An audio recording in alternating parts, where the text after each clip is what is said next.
people are gonna have a ton of opinions on this, and obviously, the popular opinion is I can't believe they're doing this. A lot of my colleagues, Luke Thomas especially, who's so negative when it comes to Corona. I love Luke. I love Luke more than anybody in MMA. However, he's so negative when it comes to Corona. This is my stance on the UFC throwing UFC 249. Obviously, a lot of people are dealing with Corona. The whole world is dealing with Corona, and people have passed away from it. And it is an issue. It's an issue we have to address, we have to be aware of, and you have to hope for the best, but also think of the worst. That being said, the UFC taking all that into account and the negativity on the news, I'm assuming now what I'm about to say now, I'm assuming the UFC has taken the necessary steps to make sure this is safe for all fighters involved. WrestleMania did it last night. I don't know if there's any wrestling fans in here. Kevin, you look like are you a wrestling fan? No, you're not? I'm surprised. I thought you'd come in with like a John Cena shirt or some shit. You know, I don't mind wrestling. I can't get into it. I appreciate what they do. I think they're athletes, stuff like that. They threw WrestleMania 35 where the fuck they're on. I thought there was way more than that, but it hadn't been around that long. But, the WrestleMania 35, I didn't see a lot of hoopla with that. I don't see a lot of major media outlets covering the UFC continue trying to put on this fight. I'll get to that. I think it shows that UFC is actually not a major sport because no one's covering it outside of the small MMA media groups.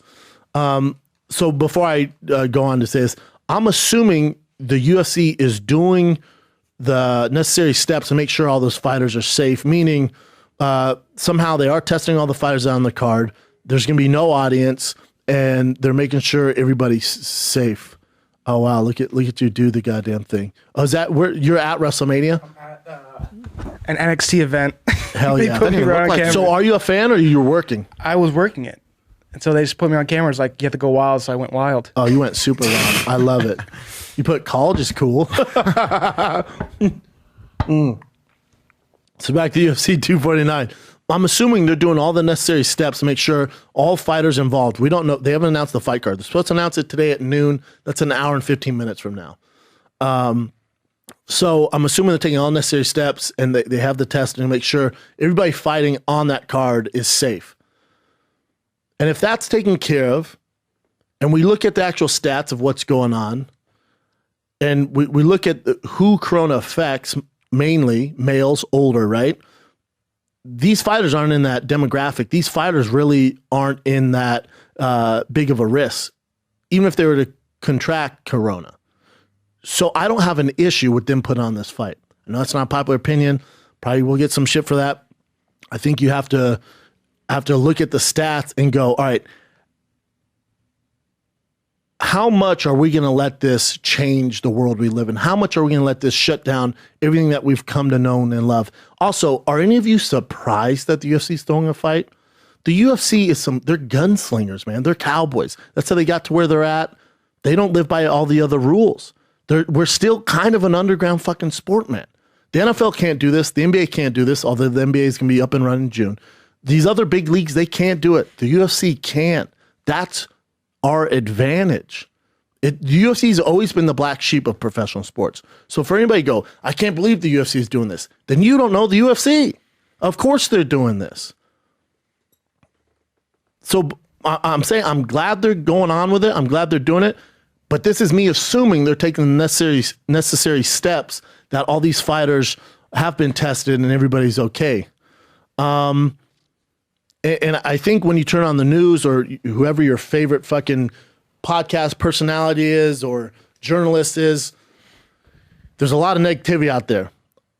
These are stats. These aren't opinions. These aren't some scientist goes, I'm estimating this, I'm assuming this. These are stats that we know right now. Right now. We know in Los Angeles and California, numbers are actually going down. We know in New York, numbers are actually going down. People say, oh, get ready, next 2 weeks, it's going to be the worst we've ever seen. We said that last week. So you keep moving the goalposts saying it's supposed to peak, supposed to get bad. Of course, more people are going to have Corona because we have testing. Testing is more ready for people now more than ever. So, of course, the number of Corona cases going up. But as far as people that are dying from it, dude, you got to look at the fucking numbers.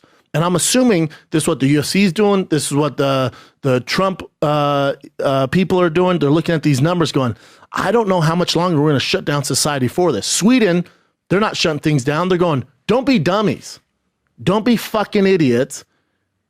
And if you have an underlying issue, stay in the house. Don't go around your old people. Don't do that. They're actually doing pretty well. They're doing pretty well. So I'll give you these stats. These are the stats that we have right now.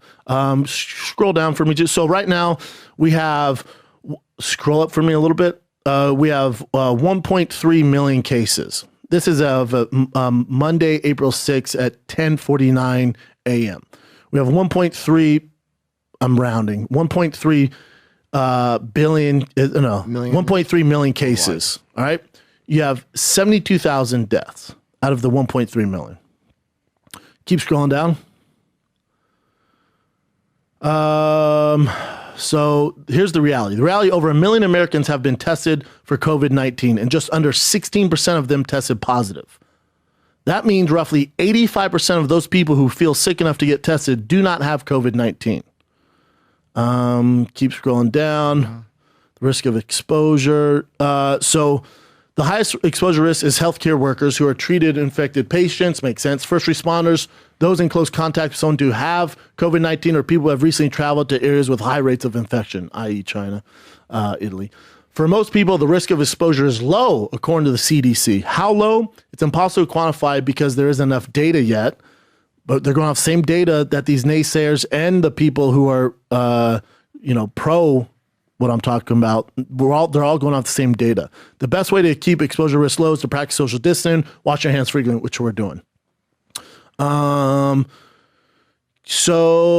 This is interesting. So COVID-19 data is emerging by the minute. It can be overwhelming. In researching the topic, 5 key data points stood out: incidence, RO, mortality, and recovery. So in the United States, the current incident is at least 140,000 cases, or 0.04% of the population. In Minnesota, where this guy who wrote this article lives, there are just over 500 confirmed COVID-19 cases, or 0.01% of the population. Because tests are conducted more, so we're seeing more cases. The COVID-19, the actual people are getting it more because of testing. Yep. So this is interesting. The R naught is a calculation used to estimate the contagiousness of infection. So it's a ratio of how many additional people will be infected by each person who's confirmed to have the disease. So how contagious is it? An RO of less or equal to 1.0 means the illness is stable, contained, or it's on its way out. An RO is greater than 1. That means each person with the illness is likely to infect at least one other person. So it's highly contagious. So here's some ROs for you. So measles has an RO of 12 to 18. That's a problem. Smallpox, RO of 3.5 to 6. The common cold is an RO of 2 to 3. The seasonal strains of flu have an RO of 0.9 to 2.1. So right now, with the data we have that everyone's using, the estimates of RO for corona is 1.4 to 3.9. Keeps going down for me, Chin. It's important to keep in mind, again, you're getting all this negative stuff. I'm just giving you these stats to shine a little bit of light for you on why I think the UFC is throwing this event and why it's not the end of the world that they're throwing this event. And they're actually going to be the guinea pig for all these other bigger leagues to go, they did it, not bad, and then we're going to get back to normal life. The wheels are in motion to get back to more normal life. It's more important to keep in mind, though, people are surviving COVID-19 than are dying from it. Promising treatments are underway. The entire world is focused on ending this crisis. Keep scrolling down. If you do, keep scrolling down.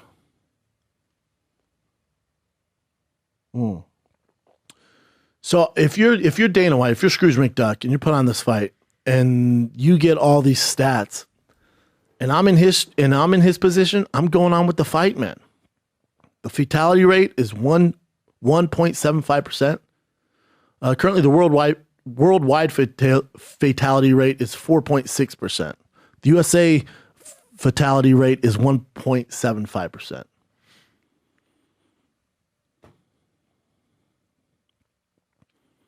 And if you're under 59, it's even lower. Now, if you're over 60, I get it, man. Stay inside. None of these fighters are over 60. Nobody's involved is over 60. Current data suggests about 98 out of 100 people infected with SARS will not die from COVID. Huh.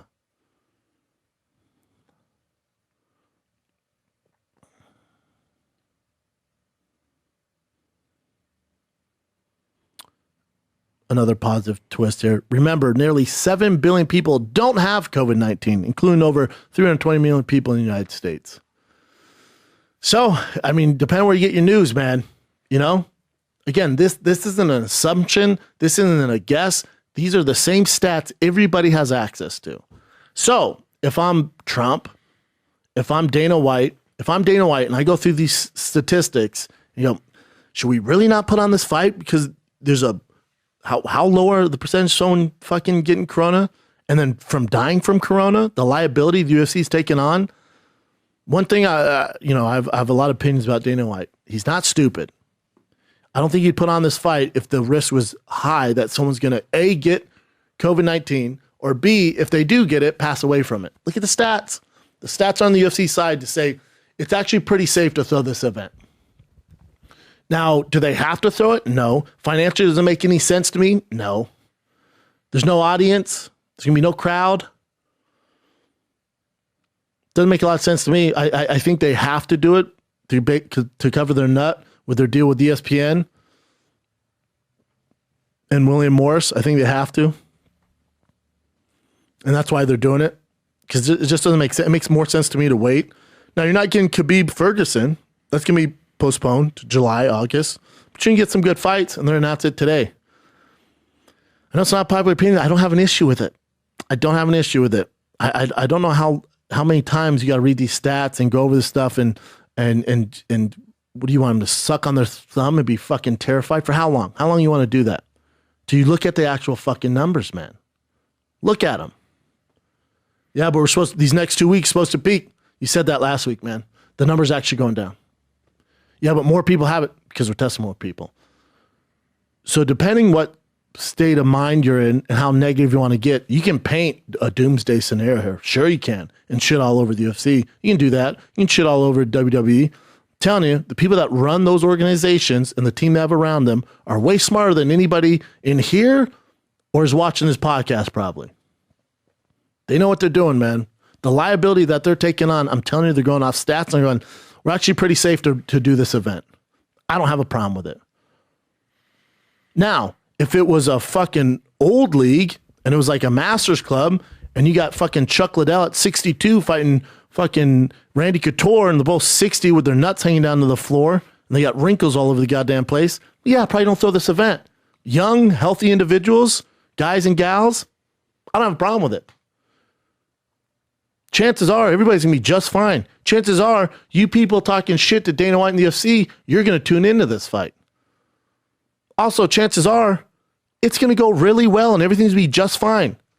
Matter of fact, 98% chance that it's going to go all right.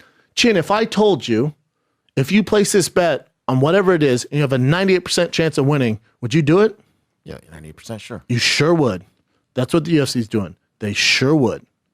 So would all of you. But for whatever reason, you're letting the fucking narrative be painted by media with this negativity. If you just go based off that, I'm with you, man. Fucking cover up your face. Now, I'm not saying we should start licking each other's faces and just disrespect coronavirus. No, people are dying from it, and it is an issue, and we have to address it, which we are.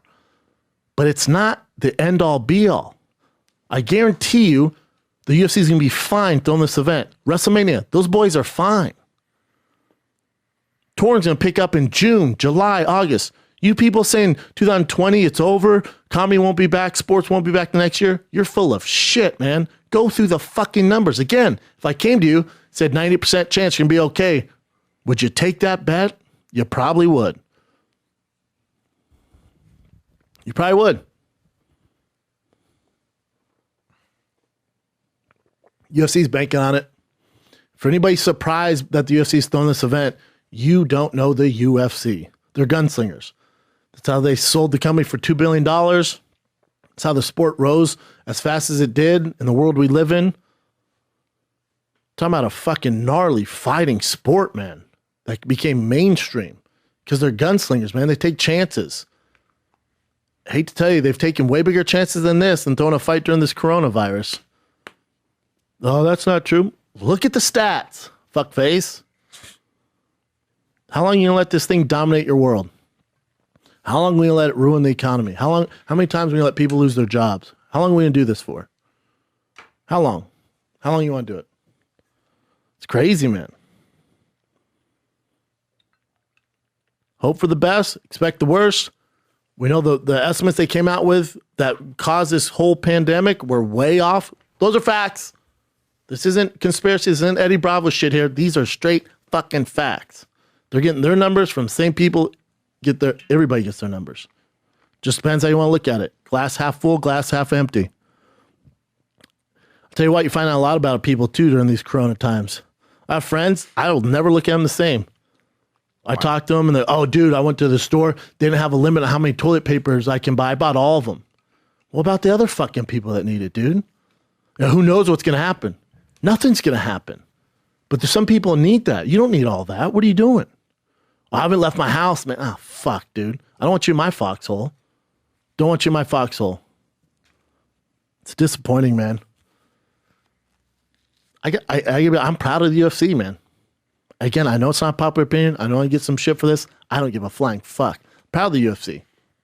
Taking a risk. They're going to be that fucking canary, and they're flying into there. They're flying in there, into the coal mine. And guess what? That canary's going to come out just fine. And all you bitches are going to watch it. I'm proud of them, man. Tell you, they're going to be the first one to do it. People will go, they're actually okay. They're going to get other events, and then we're back to normal. I think some people thrive in this negativity. Some people that suffer from depression and negativity, they want it to be as bad as possible. They want those bad numbers. Well, get the fuck off my shit, man. I don't have time for that. That ain't real. That ain't real, man. I'm proud of the UFC. I stand by them. I would assume I'm the only one in the MMA space saying this. That's fine.